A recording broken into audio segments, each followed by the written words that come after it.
it flatlined. And the nurse, she got scared and went running out of the room. And before she left the room, she says that she's killed him. And I'll never forget that because it was the feeling that I felt when I was standing above my body. I felt her emotions because of what she did. There came a time when the person next to me said that it was time to go. We left and went to the most beautiful place you can imagine. To describe it would just not be, I couldn't do it justice because it was that beautiful. In a life where you would think you'd feel guilty, you'd feel like you were being stepped on or stabbed at or disciplined, or it was not like that at all. It was, for me, it was more of a learning experience. I had to learn how to treat people better.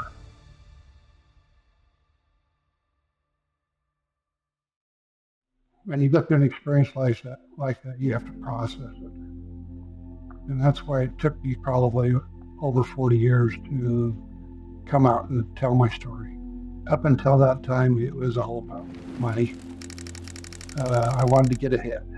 My goal that I set with my two brothers was to be millionaires by the time we were 32 years old. And so when you do that, you basically commit to doing whatever it takes to become one. And when I had my experience, I realized that it wasn't all about money. It was basically about how you treated people. I was out of town, and I'd been spending a lot of time out of town, probably 3 to 4 weeks at a time, because again, it was about money. And so when I came home, we had a good Christmas, and I'd been gone for 3 or 4 weeks before that. And I was a pretty selfish person. You know, there again, it was all about money. And so when I came home, I decided to go skiing during that Christmas holiday. And so I called a friend of mine. We went skiing up to Park City, Utah. And it was a beautiful day. I've never seen snow like that. I love skiing powder. Fresh powder, there's nothing like it. And so we had a great day. And about 11 o'clock in the morning, I was standing on the lift line. And there was a bunch of us standing on the lift line bragging about how we made our turns and how we made jumps and how we handled the moguls as we were coming down the mountain.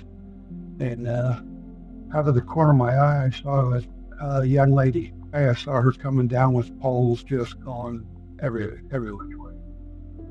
And she ran into us in the lift line. We helped her up and never really saw her for the rest of the day. And never thought anything about, the incident that happened. Well, I skied the rest of the day. And when we got down to the car, it was probably around 4 or 4:30, a friend of mine, and he was an EMT. That was his practice. And I started taking off my skis. I took my glove off. Took my left one off first, and then I took my right one off, and my thumb was hanging straight down. My fingers were going up, but my thumb was hanging down to around my wrist. And I realized that accident that day was a little more than what I thought it was. Now, when your fingers are in the gloves, it's all intact. But you have to realize it was cold that day. Even though it was clear skies, beautiful, it was still cold. And so when I took the glove off and realized that something was wrong, my EMT buddy said, "I can't fix that with a Band-Aid." Well, we made it down to the hospital, and my wife Connie, she had raised everything. It was really good. I mean, they were ready for me, and they took me in, they prepped me, and they started wheeling me down the hallway. It's something that's so vivid in my mind today. I didn't even tell my wife if I didn't tell her that I loved her. I didn't tell her that I loved my kid. And I went in and they had me laying on a table. I remember the anesthesiologist being called out on another emergency. And the doctor said, that's not a problem. I've done this bare block procedure before. And that's basically where you're doing a walk home. Well, what they did is they prepped me to put a sheet between me and my arm so I couldn't see him operating on me. And then we put a tourniquet, it's an air tourniquet, around your arm. And then they have two valves on. They close the two valves off, and then they bring the arm down, and they shoot a local, which is lidocaine, in your area where they're going to operate. About 15 or 20 minutes into it, I started to feel a lot of pressure in my arm. And the doctor instructed her to release one of the valves, which is what you do. You release it, and then it gives you pressure release in your arm. Well, sometime later, the pressure started building up again. And what the nurse was supposed to do was close the first valve and then open the second valve. Well, unfortunately, she opened the second valve and did not close the first valve. And I felt the medicine go up my arm, across my chest, and into my heart. Now, the next thing I realized is I was being lifted out of my body, and I was standing up above, and I was watching the operation. Now, it was an odd feeling because I looked down at the table and wondered who that was first, and I recognized it was me laying there, but why was I laying there, not standing up here where I am? And it was a different kind of a feeling, but what I was mainly concerned about was what the doctor was doing, how he was operating on me. I could vividly see all the tools that he was using on the table. They were all lined up. And then I looked over at the machine. It was a heart monitor machine. They had a flat line. There was no bumps in it at all. It was just flatlined. And the nurse, she got scared and went running out of the room. And before she left the room, she says that she's killed me. And I'll never forget that because it was the feeling that I felt when I was standing above my body. I felt her emotions because of what she did. Now, when she ran out, there were several other people that ran in, and then they came in and they tried to revive me. Well, what was unique was the doctor kept on working. He was really diligent what he was doing. And then I realized that there was somebody standing next to me. I don't know who that person was. I mean, I'll recognize the voice when I hear it again. But they were kind of standing beside me behind at an angle where I could not see him. What I noticed from this person is he was talking to me through my mind. Well, I kept glancing over to my body, wondering why that was. It didn't look like there was any life in it. It looked like it was just, well, it was dead. That's the best thing I could say. There came a time when the person next to me said that it was time to go. We left and went to the most beautiful place you can imagine. To describe it would just not be, I couldn't do it justice because it was that beautiful. I was standing in a field, and this field in front of me and to my right was grass. It was tall grass up to about my waist. And this grass was not the usual grass you see.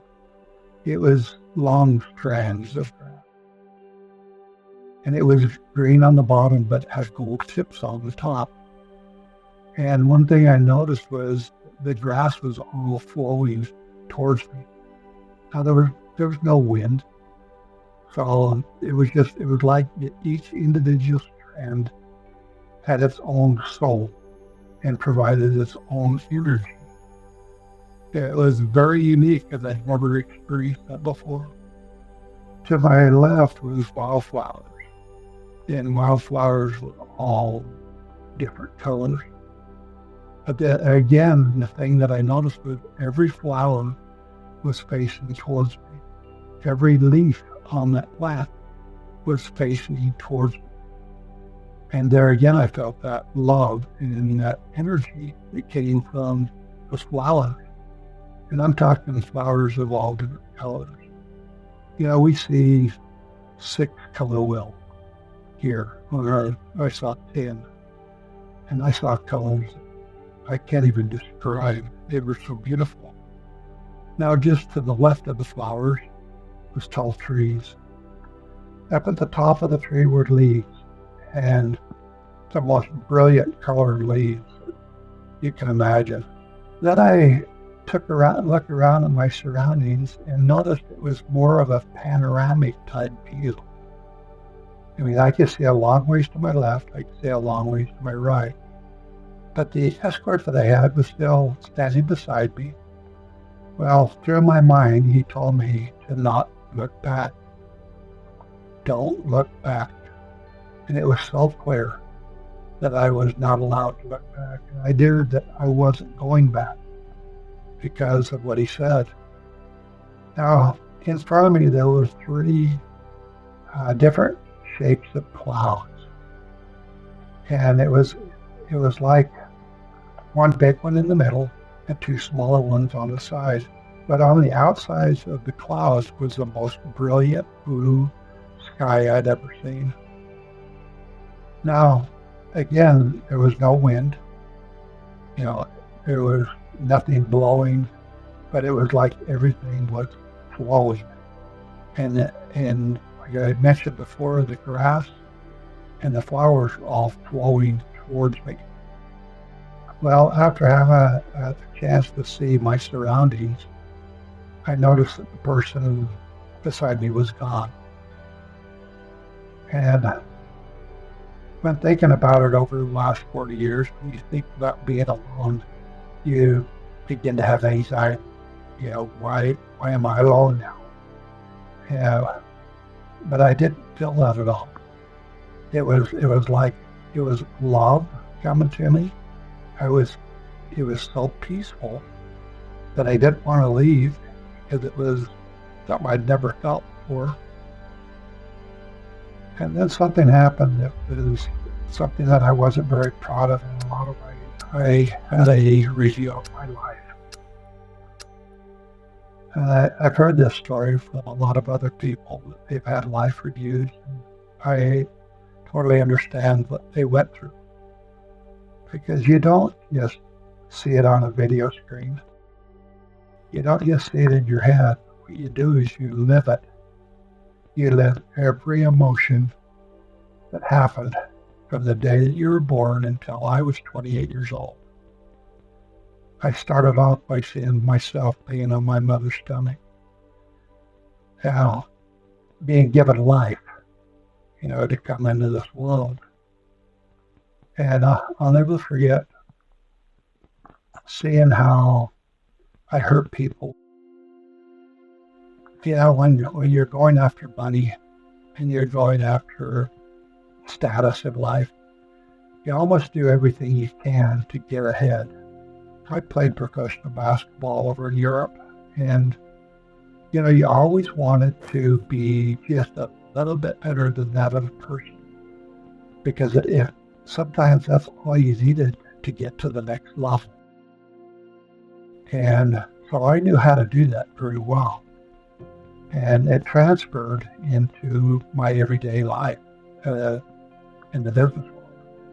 But what I didn't realize is, until I had this life review, is how the other person felt when I did something maybe unethically to get better than him or her. In a life review, you would think you'd feel guilty. You'd feel like you were being stepped on or stabbed at or disciplined. It was not like that at all. For me, it was more of a learning experience. I had to learn how to treat people better. The thing I noticed was I didn't see any of my riches around me. I didn't see any of those motorhomes or boats or toys or all my cars. I didn't see any of that. The only thing I saw was how I treated people. And this has probably been one of the biggest learning experiences of my life, is to try to understand how people feel about what I'm saying to them and to listen, because every person's journey is totally different. After I reviewed my life, I went, okay, I did it. I didn't have anybody to argue with. There was no way to explain why I did what I did. I did it, and I accepted it. Well, after standing there for a few minutes and contemplating what had happened, I realized that everything that was done in that life review was done with love. And I realized that, I could have been chastised. I mean, literally somebody could have walked up and smacked me or put me inside of a cage or whatever. So what the actions that I was doing, but it wasn't done that way. It was almost like somebody was reaching out to me to teach me how I should have been living my life. And I accepted it. I accepted full accountability. Everything was done in black and white, right or wrong. And there was no fence in the middle. I mean, there was no gray matter at all. It was done as if this is the way you probably should have done it. Well, after that happened, I was standing there in the field, and a voice came from out of the cloud and said, to start walking forward. And I started walking. One thing I noticed was there were rays that were coming out from behind the clouds. And those rays were coming towards me as if to pull me towards the cloud. But on the other hand, I noticed that the flowers and the grass were following me as if to push me towards the cloud. It was the most unusual feeling. It was energy that I had never felt before. I wasn't floating towards the cloud. I was walking towards it. But it was as if they were pushing me and the rays were pulling me, which I don't know if you've ever had somebody embrace you and you realize that feeling that you get when somebody puts their arms around you, and it's an energy you don't normally feel. In our home where I was growing up, nobody ever told you, they love you. I come from a broken family, and a lot of the time I lived on the streets, and so I never experienced that kind of love before in my life. But it felt good. I mean, it felt so good that I would have taken everything that it would have been given to me. It felt that good. Well, I walked up to that cloud, and an arm came through that cloud. Not a person, just an arm, and it was from the upper part of his arm all the way down. And I had an opportunity to study that arm because it was a strong arm. His upper forearm was strong. Now I'm 6'3", I weigh 270, and so I'm a pretty good-sized person. But his arms were bigger than mine. And I remember looking at his hand, and his hand, the way he had it was fingers together, thumb extended. it was the most beautiful thing that I'd ever seen. It wasn't put his hand up. It was like he was just reaching for my hand. The other thing I noticed was I didn't see color in that hand or that arm, which really, in our where we live, we see black, we see white, we see brown, we see red, we see, and the color of people's hands and arms that they see. But I did not see any color. It was the most beautiful, pure colors that I could ever describe, because it was that pure. I got within inches of taking that hand to go into that cloud, and I felt energy through those fingers that I had never felt before. I mean, I was this close to grabbing that hand, and I knew that if I grabbed that hand, I'd never be back.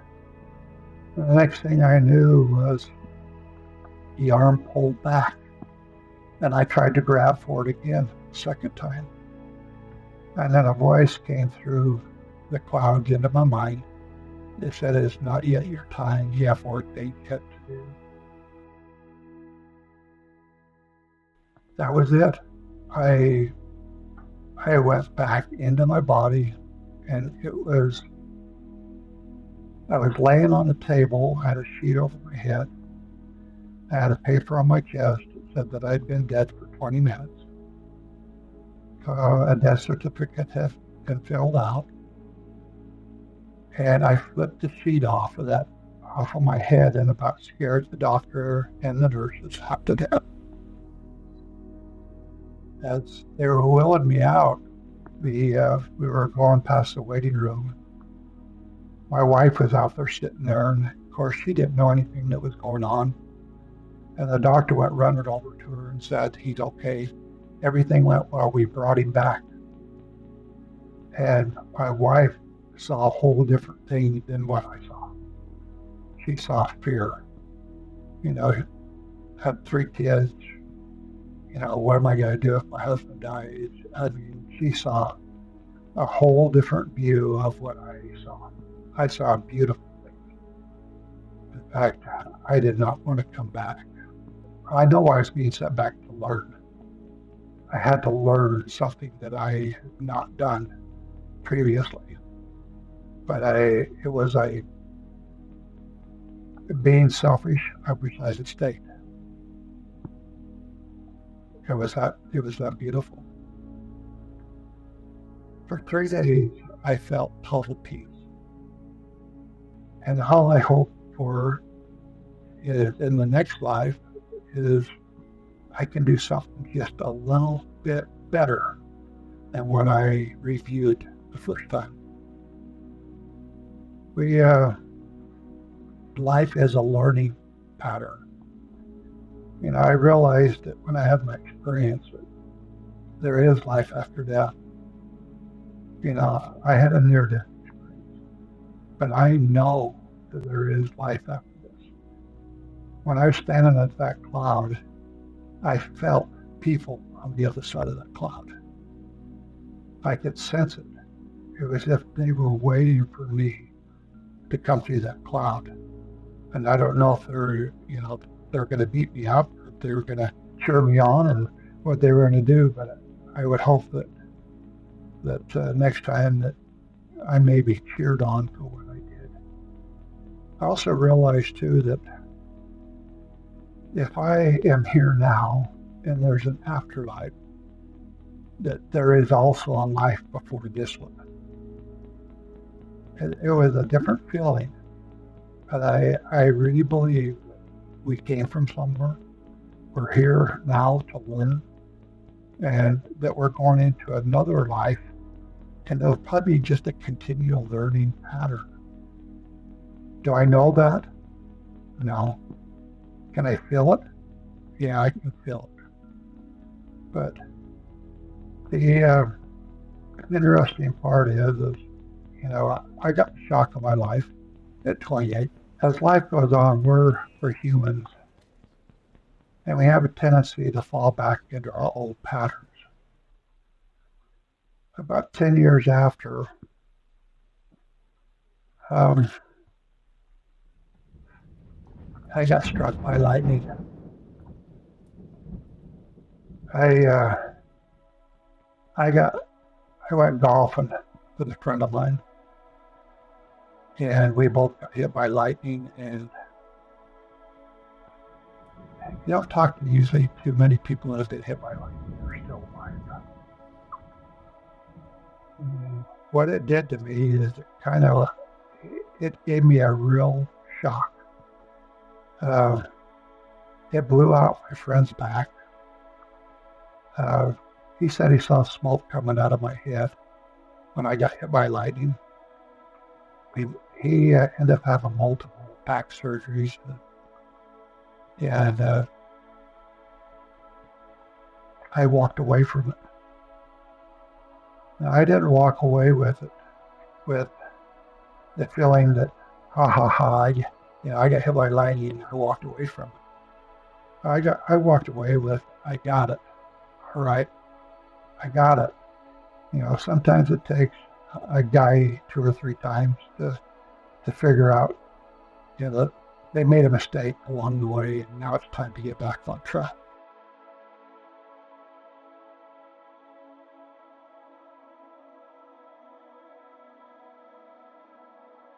I'm here. I'm 70 years old. I'm still learning. I know there'll be a day where maybe I won't make it through one of these experiences, but I hope that I have a better report when that happens.